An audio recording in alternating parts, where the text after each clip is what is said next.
Bonjour à tous et bienvenue dans cette exploration fascinante de la beauté contradictoire de l'âme humaine. L'âme humaine est un territoire fascinant, complexe, un véritable enchevêtrement de lumière et d'ombre. Elle incarne une dualité qui permet la manifestation des comportements les plus altruistes tout en abritant la capacité à des actes de profonde noirceur. Cette dualité même est ce qui rend chaque être humain intrinsèquement paradoxal et énigmatique. Une symphonie inachevée de contradictions qui nous laisse à la fois émerveillés et perplexes. Comprendre cette complexité exige une plongée au cœur de ce qui nous anime, nos émotions, notre éducation, notre environnement et par-dessus tout, notre capacité à choisir. Commençons par explorer la lumière de l'altruisme. Prenons pour exemple Mère Teresa, figure emblématique de la compassion humaine. Son engagement envers les plus démunis et les malades de Calcutta illustre la capacité de l'âme humaine à se transcender, poussée par un amour désintéressé et authentique pour autrui. Quotidiennement, elle a consacré sa vie sans attente de reconnaissance, animée par une force intérieure qui semblait inextinguible.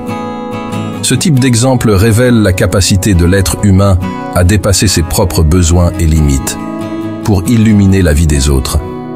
C'est la manifestation de l'âme humaine à son apogée, un souffle de pure générosité et d'abnégation. Ensuite, plongeons dans les abysses de la destruction. À l'opposé, il existe des figures comme Adolf Hitler qui incarnent la facette sombre et destructrice de l'humanité.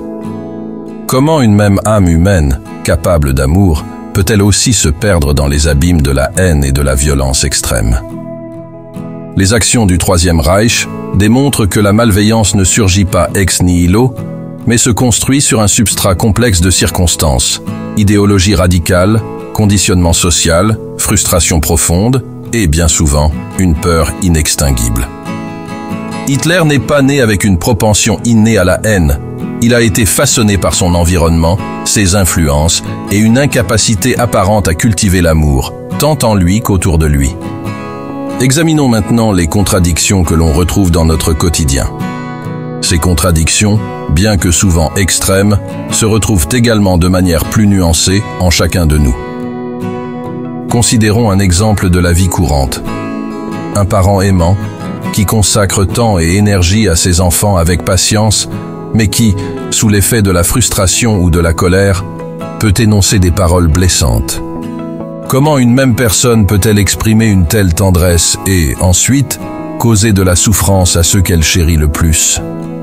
L'explication ne réside pas uniquement dans l'émotion fugace du moment, mais dans un contexte historique et personnel plus large. Les pressions accumulées, les traumatismes non résolus et les peurs qui ressurgissent dans les moments de vulnérabilité. Voyons l'influence de l'environnement sur l'âme humaine. L'environnement joue un rôle prépondérant dans la manière dont notre âme s'exprime. Un enfant qui grandit dans un foyer empreint d'amour et de compréhension développera davantage de prédisposition à la bienveillance. À l'inverse, un enfant exposé à la violence ou à la négligence peut perpétuer ses schémas destructeurs. Néanmoins, cela ne signifie pas que nos destins soient figés, bien au contraire. L'âme humaine est dotée d'une remarquable capacité de résilience. Nelson Mandela est un exemple marquant de cette résilience. Après 27 années d'incarcération, il aurait pu céder à la rancœur et à la vengeance. Pourtant, il a choisi la réconciliation, transcender les blessures du passé et guider son pays vers une paix nouvelle. Ce choix, bien que non évident, démontre la grandeur potentielle de l'âme humaine et son aptitude à la transformation. Parlons du rôle des émotions dans nos actions. Les émotions constituent également un facteur déterminant dans l'orientation de nos comportements vers des actions grandioses ou destructrices. L'amour, par exemple, peut être une force d'une immense positivité, mais il peut également engendrer des comportements possessifs et jaloux. La peur peut nous paralyser ou nous pousser à protéger ceux que nous chérissons. Quant à la colère, elle peut susciter la violence, mais elle peut aussi être un vecteur de changement profond, une énergie transformatrice qui nous pousse à agir pour mettre fin à l'injustice. La beauté de l'âme humaine réside dans sa capacité à sublimer les émotions, même les plus sombres, en une dynamique créative et constructive. Pour finir, explorons la beauté du choix. En fin de compte, la vraie beauté de l'âme humaine réside dans le choix.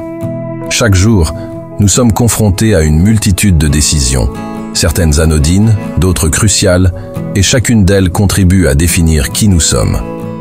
Choisir la bonté plutôt que l'indifférence, opter pour le pardon au lieu de la vengeance, agir au lieu de rester passif face à l'injustice, voilà ce qui élève l'âme humaine au-delà de ses contradictions inhérentes. Ce chemin, parfois ardu et semé d'embûches, mène néanmoins à une vie pleine de sens, où nos erreurs se transforment en enseignements et nos faiblesses en force motrice. Ainsi, la beauté de l'âme humaine réside dans sa capacité à évoluer, à apprendre et à aimer. Nous sommes tous des êtres de contradiction, capables du meilleur comme du pire, mais c'est en acceptant ces contradictions que nous pouvons accéder à la grandeur. La capacité de choisir, même lorsque tout semble conspirer contre nous, est la plus belle expression de l'âme humaine.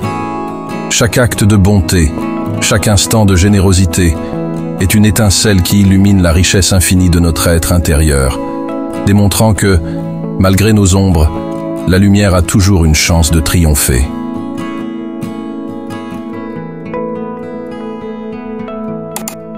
Chers amis, je vous invite à vous abonner dès maintenant à cette chaîne. Vous y découvrirez de nombreuses vidéos, toujours bienveillantes et riches d'humanité. À très bientôt.